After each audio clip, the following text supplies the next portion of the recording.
Dans le prochain épisode de Plus belle la vie, alors que Kylian organise une fête au bar, Estelle est sous le choc de ce que Francesco lui apprend. De son côté, Luna appréhende une réconciliation entre Elodie et Bastien.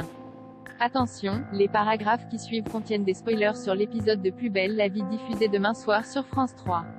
Luna craint une réconciliation entre Elodie et Bastien sur la plage. Bastien explique à Luna qu'il a avoué la vérité à Elodie au sujet de leur liaison. Mais il lui promet que sa femme n'arrivera pas à les séparer. Selon lui, sa réaction prouve qu'elle a compris qu'il ne s'agit pas d'une simple passade.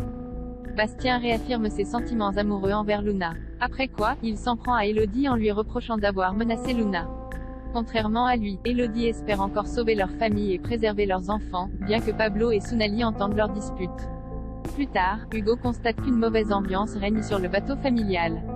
Il propose alors à ses parents de partir en mer pour se retrouver pendant qu'il s'occupe de ses frères et sœurs. Luna accueille donc la fratrie Castel dans une chambre du Célesti. Elle apprend le projet de leurs parents et se trouve terriblement gênée. Avant que Bastien mette les voiles, Luna le rejoint sur le port, craignant qu'il se réconcilie avec sa femme. Bastien lui promet de mettre les choses au clair avec cette dernière afin de vivre pleinement sa relation avec elle. Alors qu'ils s'embrassent, Elodie les observe depuis le bateau. Sylvia rompt avec Benjamin. Estelle confronte Benjamin à propos de la fille qu'il a retrouvée à l'hôtel la veille.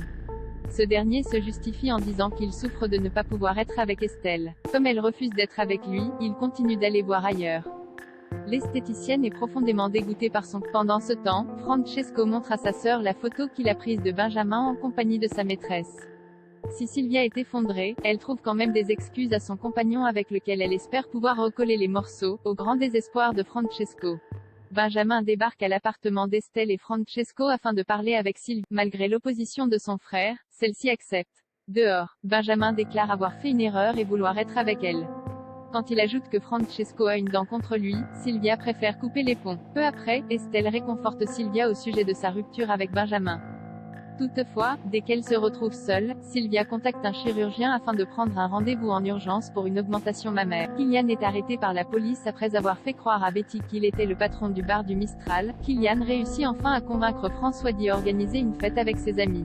De son côté, Thomas fait part de ses doutes à Roland concernant les méthodes de François pour éduquer les jumeaux. Son frère souligne alors que ces fameuses méthodes ont fait leurs preuves. Le soir, François s'incruste à la fête de Kylian, où il interroge Betty pour connaître son avis sur le rapport qualité-prix.